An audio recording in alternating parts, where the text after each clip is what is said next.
လွမ်းတဲ့ကြောင်းတွေကိုညီလို့မစိုးရောမင်းရဲ့တီမန်ကကလေးလေးတယောက်လေးကြီးချဆိုးသွမ်းတော့ပေါ့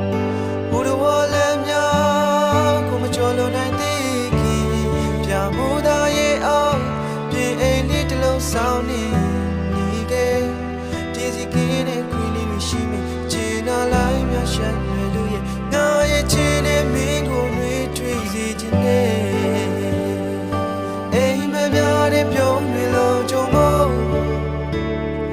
ရှေ့စမဲချီလန်းတွေလာပါဖို့ငါရဲ့နာမမရှိဘူးဒါရမင်းကြောင့်ခွင့်အားလို့ဆိုငါမျိုးလေးနဲ့မနှက်ဖြန်တွေမိမေ